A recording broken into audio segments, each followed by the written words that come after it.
A cowboy found a woman bathing in his creek, but then he recognized her beautiful face. It was near dusk when Malcolm Hayes heard the water. Not the frantic splash of a deer or the heavy crack of a fallen branch. This was softer, steadier, intentional. A rhythm carried by bare skin and sorrow. He paused mid-step, hands still resting on the worn handle of his axe, every part of him tuned to the sound. The last light of the Wyoming sun slipped between the cottonwoods like a secret, brushing the tops of tall grass that whispered against his boots. And there she was, waist-deep in the creek that cut along the edge of his property, her back to him, dark hair falling in tangled lines down her spine. She didn't know he was there, or maybe she did and didn't care. Either way, she moved slow, deliberate, like someone not just washing off the dust of the road, but trying to rinse something deeper from her bones, something shame didn't have a name for. Malcolm didn't speak, didn't move, not from fear, not from lust, but something older, respect maybe, or grief recognizing its own echo. He should have turned away. He didn't. There was a familiarity in the curve of her jaw, even from this distance. A memory that tried to rise like mist off the water. But it wasn't until she stepped closer to shore, turned just slightly, just enough for the dying sun to catch her face, that it hit him. He had seen that face before, tacked to the notice board in town, curled from the sun, and pinned with a single rusted nail. Eva Whitmore, wanted for aiding the notorious Garrison Vance during a bank robbery gone bloody. The sketch had been rough. Her eyes hadn't looked haunted there, but he knew. And still, he didn't shout, didn't raise a gun. She saw him then, met his eyes across the current. She didn't flinch, didn't scream, just froze. Malcolm nodded once, just enough to say, "I see you," not enough to claim her. Then he turned and walked away. That night, he lit a lamp and placed it in the window. Not a welcome, not a warning, just a flame in the dark. Should someone need to know, the world hadn't closed completely. Malcolm didn't eat that night. The beans sat untouched in their tin bowl, while he sat on the porch, hat resting on his knee, eyes fixed somewhere between the horizon and a memory he couldn't quite touch. He could still hear the water, still see the way she looked at him, like a woman who'd already been through worse. Like fear wasn't new to her, just something she carried quiet and worn, like a threadbare shawl. It wasn't her beauty that haunted him, it was her silence, and the way it mirrored his own. Inside the cabin, nothing had changed, and yet everything had shifted. Not because someone had entered, but because, for the first time in years, someone might. The place had stood quiet for 4 winters, long enough for dust to settle where voices used to live. His son's room still held a small wooden horse, its paint faded but untouched. The crib stood folded in a corner, like it had been waiting without expectation. He didn't keep the door shut out of pain. He kept it shut because he wasn't sure if he was allowed to open it again. But now, the air inside the house felt different. Still cold, still sparse, but no longer hollow. The lamp flickered in the window like a question, like maybe Grace hadn't forgotten the way back. At dawn, he heard the barn door creak. Coffee in hand, he stepped onto the porch and saw her there, pulling on her boots, movements quiet, efficient. She didn't look at him, didn't speak. Just adjusted her shawl and moved like a woman who didn't want to burden the ground she walked on. The rising sun found her shoulder just right, casting light where shadows had tried to hide. That's when he saw it. A dark bruise blooming across her skin like a secret too long held.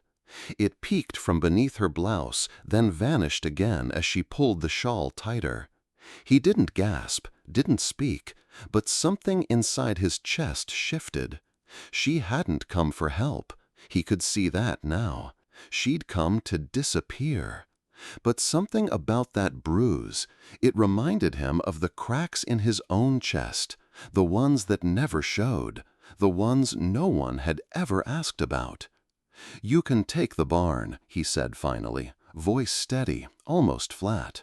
She paused mid-step, didn't turn, didn't nod, but her shoulders dropped, like something inside her had exhaled. That was enough. He stepped back into the cabin and poured a second cup of coffee, left it on the table beside his, still hot, just in case. Some kindnesses are too sacred to name. If you found this helpful, a quick like really helps us keep creating. The first morning, she didn't knock. She simply stepped out from the barn, her shawl drawn tightly over her shoulders, eyes lowered but alert, like someone expecting a blow. Malcolm had already set 2 mugs on the porch rail, his own routine barely disrupted, though the second mug hadn't seen use in years. She glanced at it but didn't approach. Instead, she sat on the barn step, sipping from her own tin cup, likely water or leftover tea. Still, she looked at the coffee like it meant something. He said nothing. By midday, she was gone, vanished into the cottonwoods near the creek. But by nightfall, she returned. This time, her steps were slower, more deliberate. She didn't enter the house, didn't ask, just unrolled a thin blanket in the barn's hayloft again and vanished into silence. The second morning, she took the coffee. Didn't say thank you, didn't linger. But her hands were steadier as she lifted the cup, and when she drank, she turned away. Not from fear, but maybe from habit. People who've lived under suspicion tend to hide even their relief. Malcolm didn't speak. He didn't need to. That evening, while mending a broken latch on the chicken coop, he caught her hanging her laundry behind the barn, a single blouse, patched at the sleeve, and a worn underskirt. As she reached up to pin the fabric, her shawl slipped. And that's when he saw it. A bruise, deep and dark, blooming across the edge of her shoulder like a storm still fading. Not fresh, but not healed either. The kind that told a story longer than words ever could. She didn't know he saw. Or maybe she did, but chose not to flinch. He looked away, hammer in hand, and drove the next nail too hard. It bent sideways. He cursed under his breath and dropped it. Inside the cabin, he built the fire earlier than usual. He added another blanket to the barn's loft that night. Left a tin of healing balm where she might find it, the kind his wife once used when Jonah had scraped his knees or caught a fever chill. He didn't say it was hers to use, but the next day it was gone. She left nothing in its place, just cleaned the empty tin and set it back on the porch rail. That was their language for now. Trade without words. Kindnesses without claims. By the end of the week, she began feeding the chickens before sunrise. Not because he asked, just because she was up early. And when a fox tore through the pen one night, she woke him with a rock at the window. Sharp, fast, no panic, just urgency. Malcolm grabbed the lantern and rifle, found her already chasing the animal off with a rake. The hands were safe. One limped. She crouched down, whispered to it like it was a child. He said nothing, just watched her from the gate. "You've got a kind way with things that can't speak," he said finally, his voice rough from disuse. She didn't look up, just replied, "Only 'cause I used to be one." And with that, she stood and walked back to the barn. The next morning, he left the second coffee mug by the barn door, not the porch. It was empty when he came back. The town was 30 miles east, a half-day's ride if the weather held, and the mare didn't shy at the rocky slopes. Malcolm made the trip once a month, twice if the fence line gave him trouble and he needed wire or tools. That day, it was nails. The general store hadn't changed since the last snow. Sacks of flour piled beside crates of canned peaches no one could afford.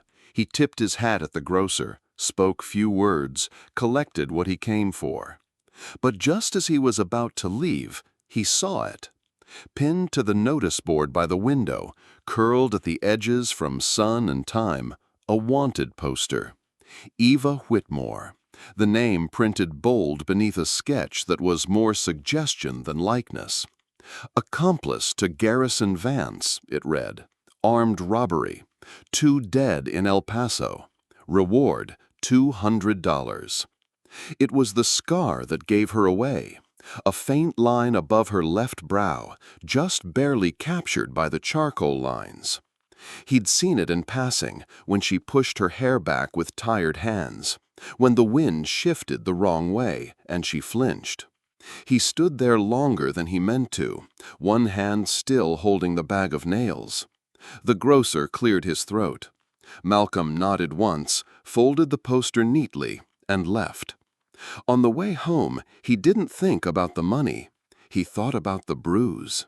He thought about the way she'd fed the chickens without asking, the cleaned tin of salve left where he'd find it, the way she whispered to the animals like she spoke their language because the world had silenced her once too. By the time he reached the cabin, the wind had picked up. The clouds above the ridge rolled thick and heavy. He stabled the mare, unrolled the feed, and stepped inside without saying a word. He placed the folded poster on the barn rail that evening, face down. Didn't knock, didn't call out, just left it there, like a question only she could answer. By morning, it was gone. So was the tin cup she used. She hadn't taken it far. He found it later, washed and resting near the well, beside a piece of flint someone had sharpened for kindling. She came back at sundown, same shawl, same quiet. Said nothing about the paper, and he didn't ask. Instead, she handed him a mended button. The one from his coat he hadn't noticed was missing. Sewn tight with red thread, a little crooked but strong. It wasn't an apology. It was something older than that. That night, Malcolm didn't sit by the fire. He stood by the window instead, watching the stars blink through cloud breaks, his hand resting absently on the folded collar of his coat. He didn't need to know her story yet. He just needed her not to run. The pastor arrived on a Wednesday. No letter, no warning, just the soft clop of hooves against dry dirt and a horse too thin for hard travel. Malcolm heard it before he saw him, a sound that didn't belong to wind or livestock or the patterns of his own silence. Reverend Alden dismounted slowly, joints creaking louder than his saddle, the Bible tucked beneath his arm worn soft at the edges. His coat was patched, boots dusty, and he carried the smell of pine and old paper. Malcolm didn't open the door. He waited on the porch, coffee cooling in his hand. "Malcolm Hayes," the Reverend greeted, voice still strong despite the weathering of years. "Didn't expect you to still be here." "I am," Malcolm said. "So is the Lord," Alden replied. That earned a glance, if not a smile. The Reverend didn't ask to come inside, just leaned against the railing, pulled a biscuit from his saddlebag, and broke it in half. "I pass through every second month now," he said, offering a piece. "Some families still gather by the ridge, still light candles. Thought maybe you'd want to hear a word or two." Malcolm didn't reach for the biscuit, didn't respond to the offer. Instead, his eyes flicked toward the barn, just for a second. Alden followed his gaze. "She's been through something," he said, gently. "Not my place to ask." But sometimes it's not about names or sins. It's about whether someone still believes they deserve shelter.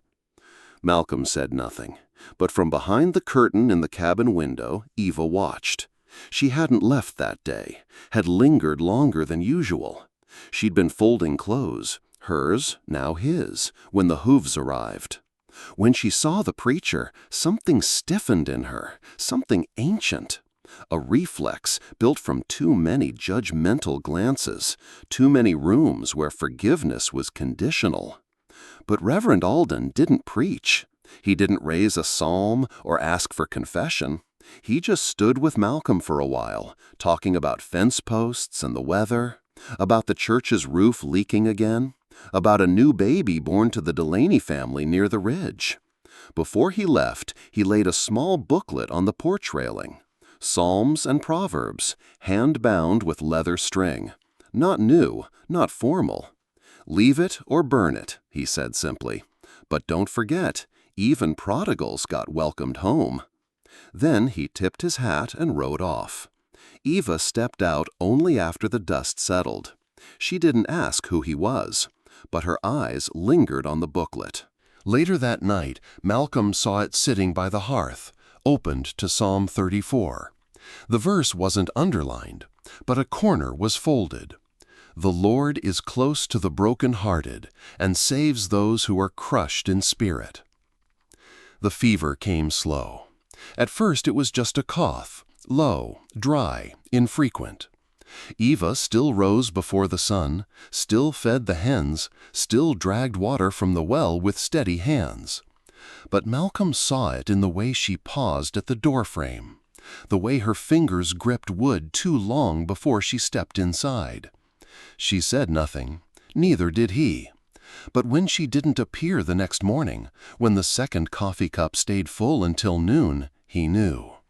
He found her, curled on the barn's floor, face pale, breath shallow. Her shawl was soaked through, tangled beneath her. One hand clutched her ribs like the pain was something she didn't trust to stay contained. Malcolm didn't speak. He didn't ask if she needed help.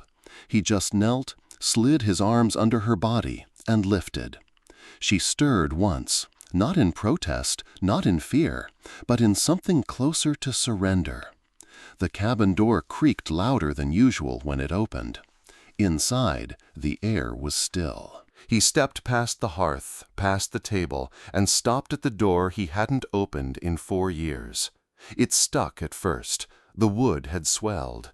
Time had made it stubborn. But the lock turned with a sound like a sigh. The room was small. The curtains still hung, dusty but straight. A small wooden horse sat in the corner, unmoved. The blanket folded at the foot of the child's bed had gathered weightless dust. He laid her down gently, adjusted the pillow, pulled the quilt up with hands that shook more than he meant them to. Then he stepped out and closed the door behind him, not to shut her in, but to hold the space sacred. That night he sat on the porch, not rocking, not sipping coffee, just sitting. The wind blew through the cottonwoods like a voice half remembered. Somewhere inside, Eva stirred, not with words, but with movement. The floor creaked. Water splashed in a tin cup. She was awake, alive. He didn't go in, didn't need to. The next morning, when she stepped out, her face was drawn but steady. She moved slowly, still pale, but her spine had straightened. She didn't say thank you. She didn't have to. Later, he found the quilt neatly folded, the bed made tight as a drum. The wooden horse had been dusted, its mane smoothed. And just beside the frame of the bed, she'd left something behind. Not money, not words. Just a small daisy, picked from the creek's edge, tucked carefully into a crack in the windowsill, like an offering or a blessing. They sat on the porch that evening, not together, but near. The light was fading slow, the kind of golden that stretched long across the land and made even broken things look holy for a moment. The fire pit crackled softly, a single log giving off more smoke than heat. A pot of tea sat between them, half full and cooling. Eva hadn't spoken all day. Not since she rose from the bed she was never meant to touch. She still moved like she was borrowing the space, like the ground beneath her feet wasn't promised. But tonight she didn't go back to the barn. She sat, and after a while she said, "He used to bring me roses." Malcolm didn't look at her, just added another log to the fire. Every time he messed up, red ones mostly, said it meant love, said bruises faded but flowers showed effort. The way she said it, calm, even, made the words heavier. He told me I was the storm, that he was only trying to hold me still. Her hands rested on her lap, fingers wrapped around the chipped porcelain of her teacup, the same one Malkut had nearly thrown away until she washed it and set it beside his. "He hit me the first time after I asked him about a bank ledger," she continued. "Just a question, one number off." She didn't cry. The pain in her voice wasn't sharp anymore. It was worn, like leather that had seen too much rain. "I didn't leave then," she said softly. "Told myself it was a bad night, that he was stressed." Malcolm didn't speak. He knew silence was sometimes the only kind of listening that mattered. She took a shallow breath, eyes fixed on the horizon. "I ran when he drew his gun. Not at me, at the banker. I realized if he could do that in daylight, he'd do worse in the dark." Then, almost as an afterthought, her hand drifted to her belly. "I don't even know if this child is a gift or a burden." The confession hung in the air like smoke, not demanding forgiveness, not asking for rescue, just truth. Malcolm didn't reach for her, didn't offer words that might unravel what little strength she still held. Instead, he stirred the fire gently, letting the embers rise. The sparks climbed skyward like a quiet prayer.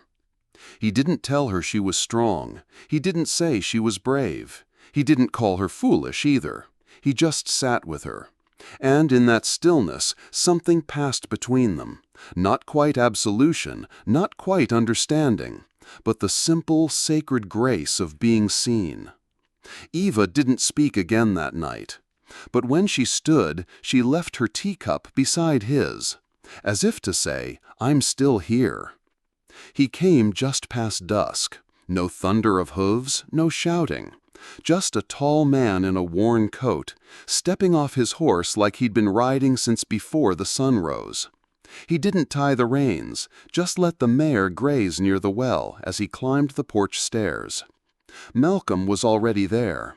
He'd seen the figure on the ridge, the silhouette cut sharp against the falling light. Didn't flinch, didn't reach for the rifle leaning against the door. The man removed his hat. He wasn't young, but there was a sharpness in him that hadn't dulled with age. "Name's Shaw," he said simply. Malcolm gave a slight nod. "Hayes." Shaw pulled a folded piece of paper from his coat and held it out. "Looking for someone," he said. "Eva Whitmore. Reward's decent." Malcolm didn't reach for the paper. "She's wanted out of El Paso," Shaw added. "Robbery. Accomplice to Vance. Left 2 men bleeding in the street. Sketch is rough, but I've got an eye."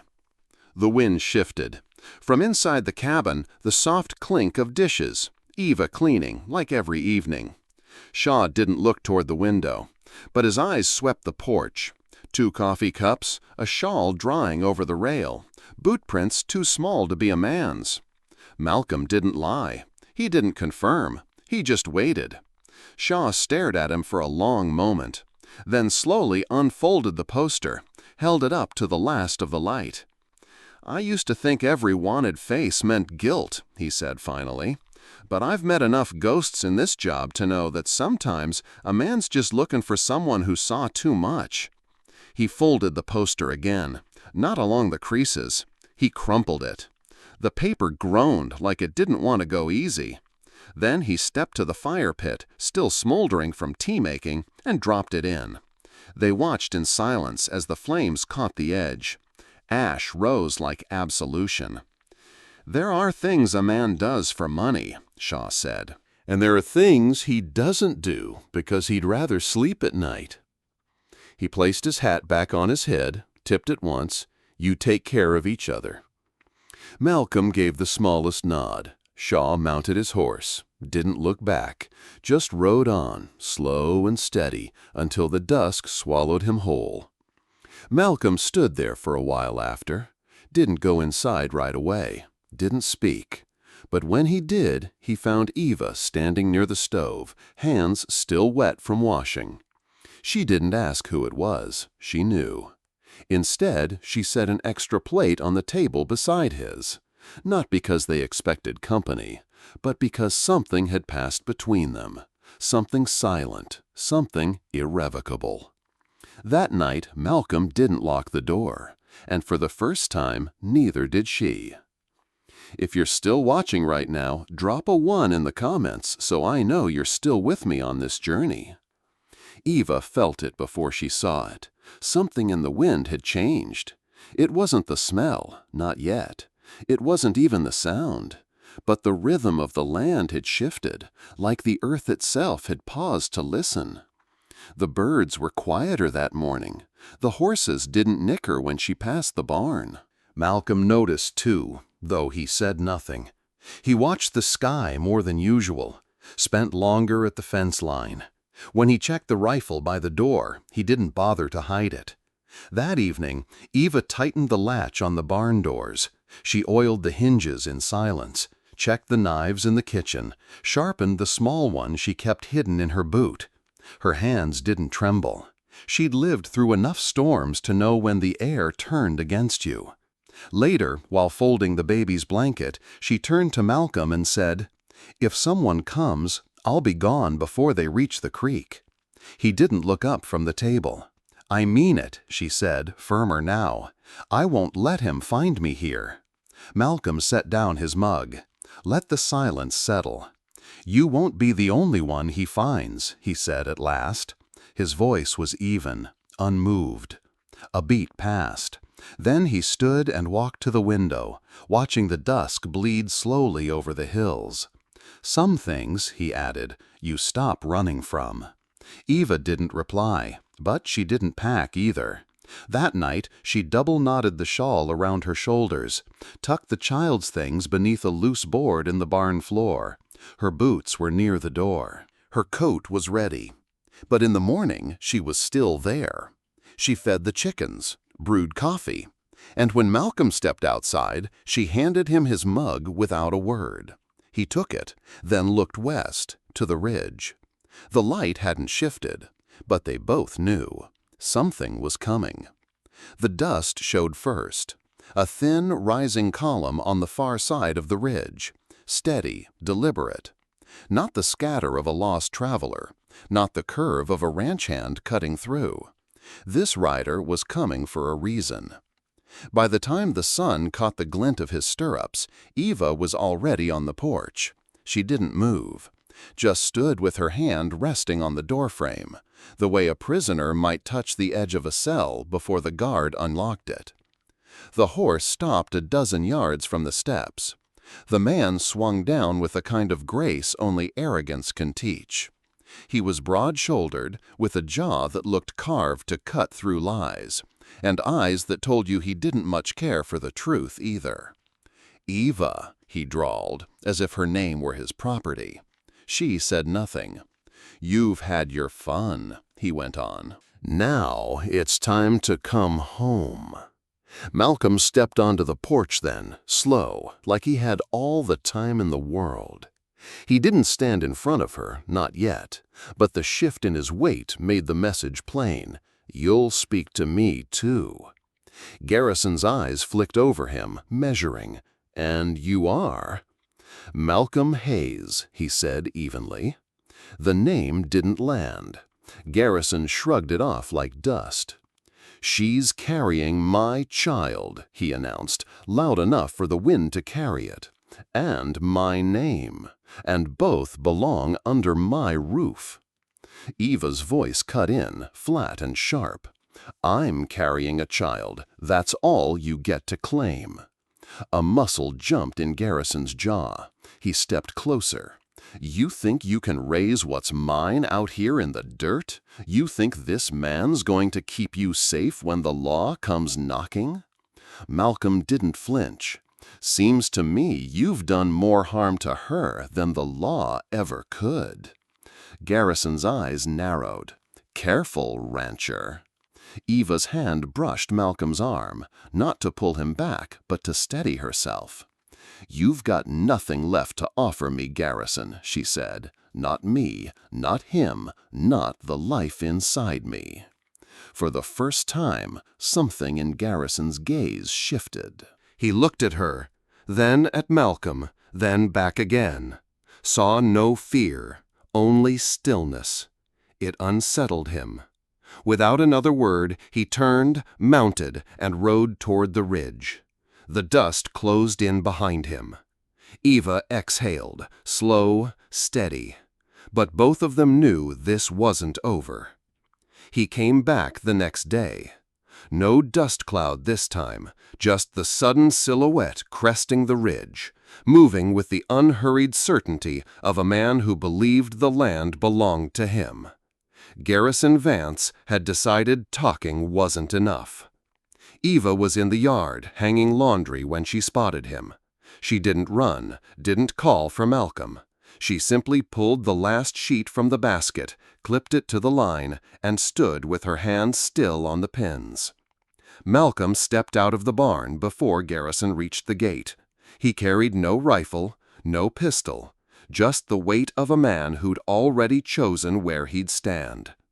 Garrison reined in hard, dust curling around his boots as he dismounted. "I'm done being polite," he said, voice low, dangerous. "She's coming with me." Malcolm took a single step forward, closing the space between the porch and the dirt where Garrison stood. His tone didn't rise, but it filled the air.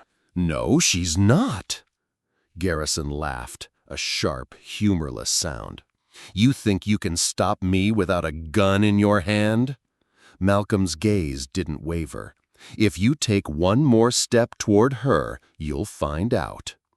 Behind them, Eva moved closer, not behind Malcolm, but beside him.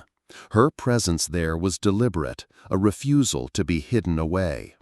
Garrison's eyes darted between them, and the smirk faltered. "You think this means anything?" he sneered. "Standing here together like some holy picture. When the world comes for her, you'll wish you'd stayed out of it." Malcolm's jaw tightened. "Some things are worth the trouble."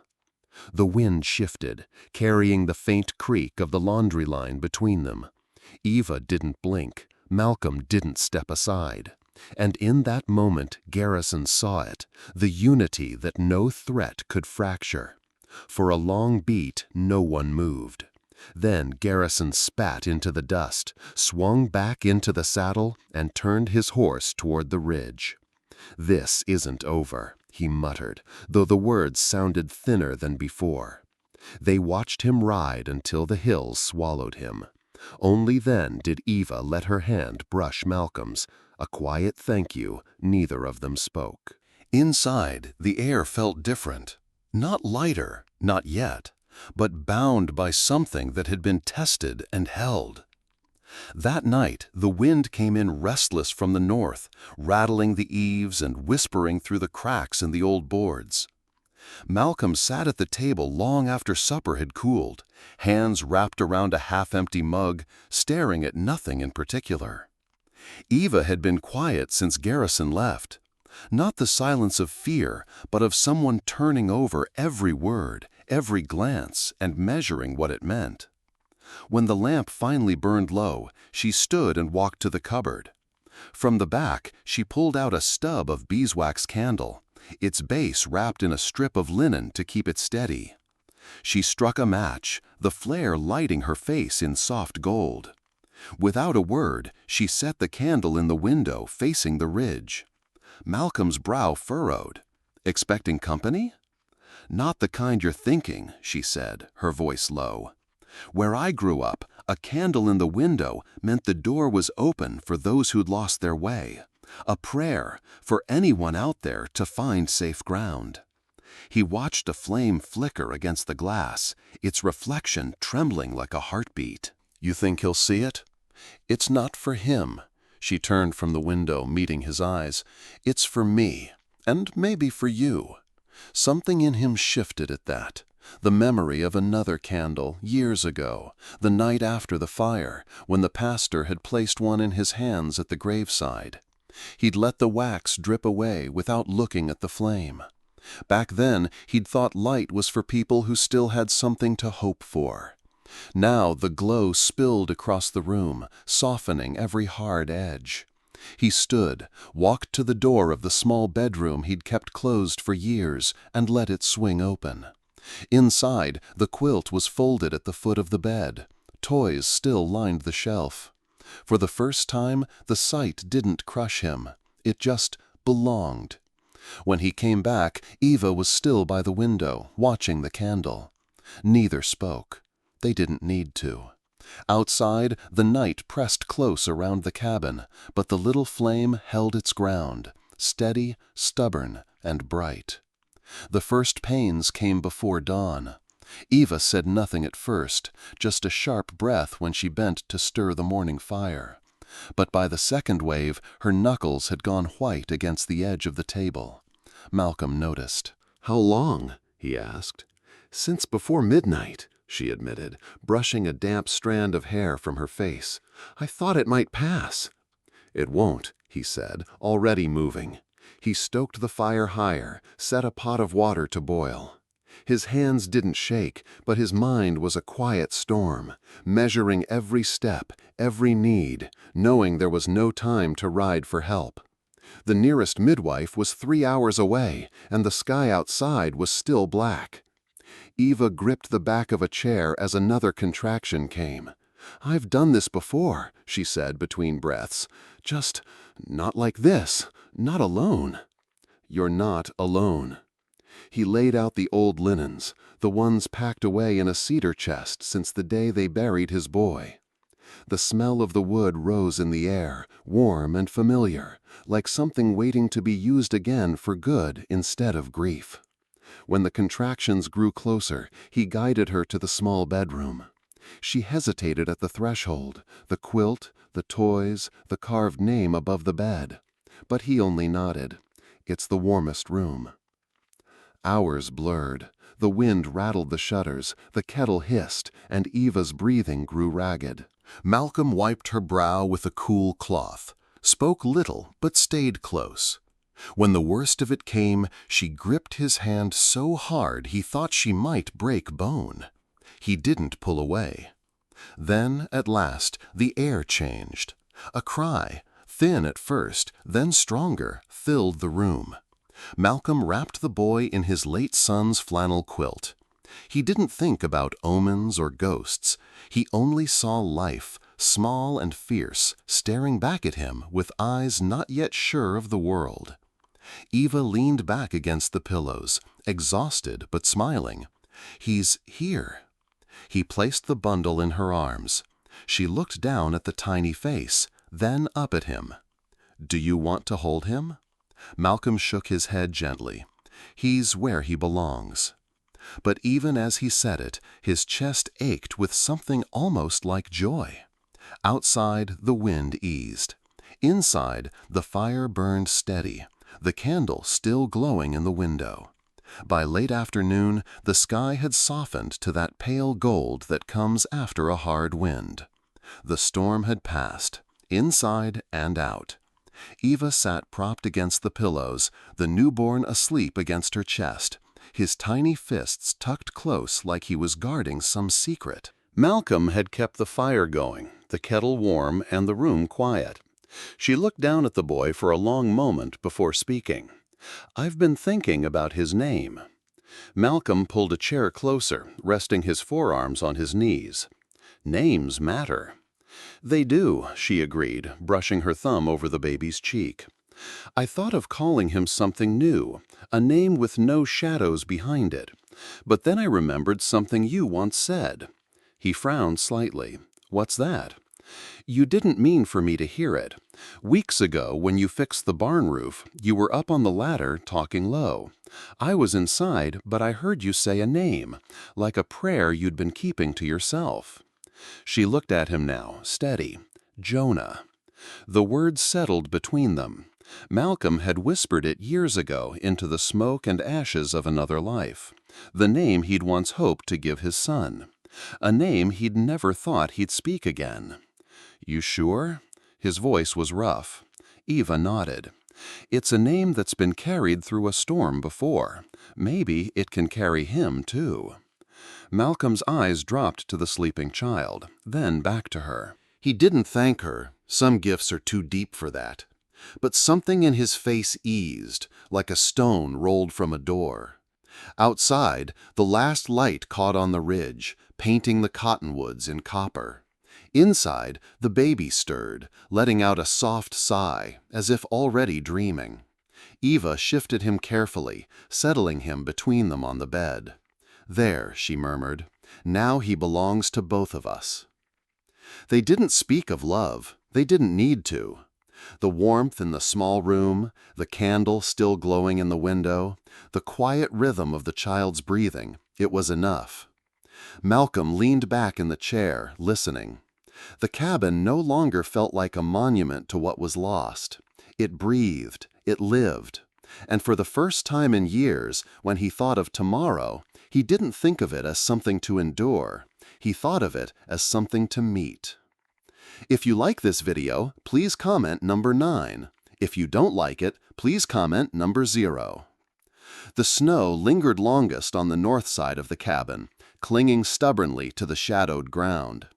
But in the pasture, green shoots had begun to push through, soft as breath, defying the memory of frost. Malcolm leaned against the fence post he'd been mending, watching Jonah wobble toward the cottonwoods. The boy's steps were bold and clumsy all at once, the way all first steps are. And Eva followed a few paces behind, the hem of her dress brushing against new grass. She didn't call out to steady him. She let him fall, let him try again, and when he reached the base of the biggest tree, he turned to see if anyone had noticed. Malcolm lifted his hand, just enough. The barn smelled of fresh paint now, its boards no longer splintering under the wind. The fences stood straight again, the gate latch fixed so it didn't rattle at night. These were small victories, but they marked the kind of progress no one applauded, the kind only the people living there could feel. Inside, the cabin room that once held nothing but dust and silence was now littered with wooden blocks, a pair of leather baby boots, and a book of prairie animals lying open on the floor. Sunlight found its way in differently these days. It lingered longer, caught in the curls of Jonah's hair, warmed the boards until they no longer felt cold underfoot. One afternoon, a knock came at the door. Malcolm opened it to find Pastor Green, the same circuit preacher who'd once stopped by with nothing more than a psalm and a prayer. His hat was dusted with pollen this time, his face pink from the ride. "Just passing through," Green said, his voice carrying that mixture of gentleness and certainty men of the cloth seemed to keep. "We've a gathering this Sunday. Thought you might join us." Malcolm nodded, polite as ever, not making promises. But Eva appeared in the doorway, wiping her hands on her apron. She didn't speak to the pastor at first, only offered a slight smile. Green tipped his hat to her, then looked back to Malcolm. "Good to see you both standing here together." That Sunday they went. Not because they'd planned it, but because the morning was warm and Jonah had woken early. Malcolm hitched the wagon, Eva wrapped the boy in a small quilt, and they rode the mile into town. The church was modest, its white paint peeling, but the bell still rang clear. Inside, wooden pews creaked under the weight of neighbors they rarely saw. Eva sat near the back with Jonah on her lap. She didn't sing, but her eyes followed the hymn words, and when the pastor spoke about storms passing, she glanced at Malcolm, not as if to seek his agreement, but as if to acknowledge that they'd weathered more than one already. Afterward, there were no speeches, no declarations. They simply rode home. Jonah fell asleep against Eva's shoulder, the quilt slipping, and Malcolm caught it before it fell. The road back was quiet, except for the wheels on the dirt, the scent of lilac drifting from somewhere unseen.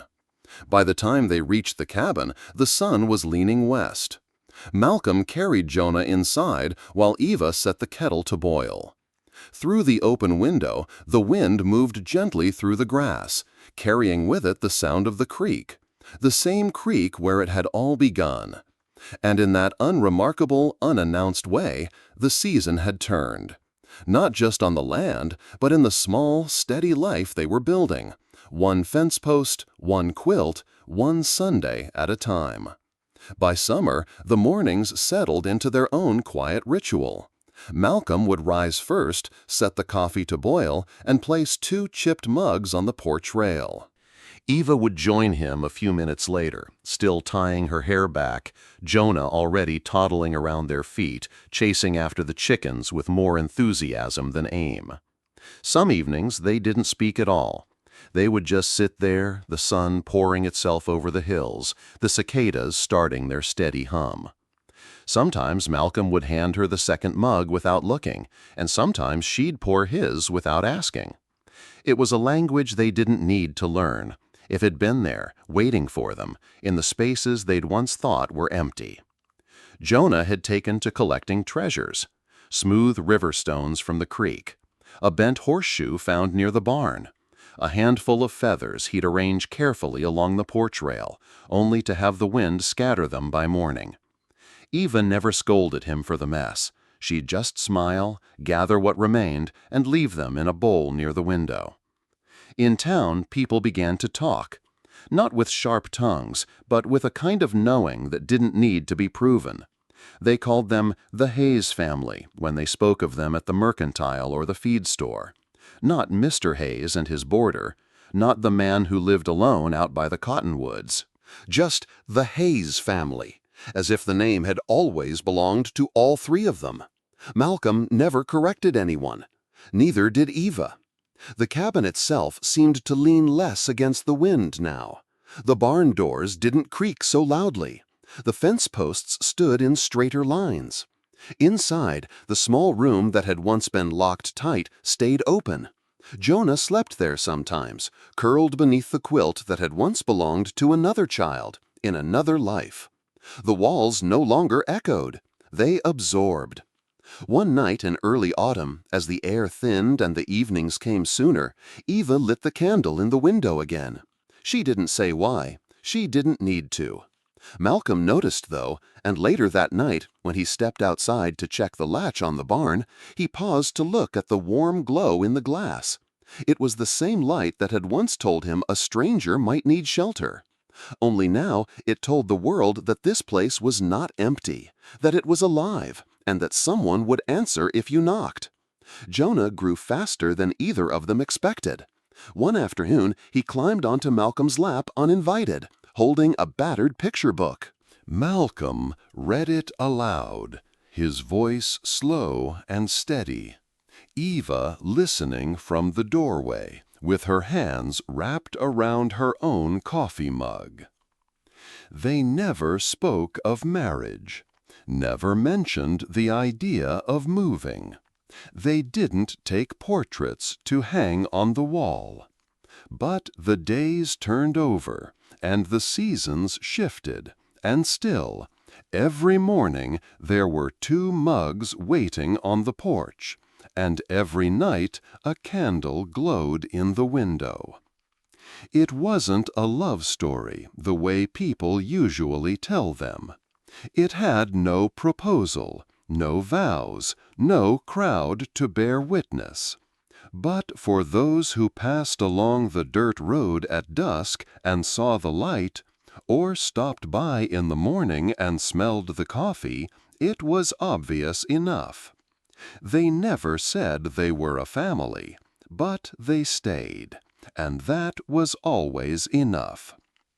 Step into Western Love Stories, a series where dusty trails lead to tender hearts, and each sunset holds a memory you thought you'd forgotten. These are tales that ride beside you, stir the soul like an old song, and linger long after the last page turns.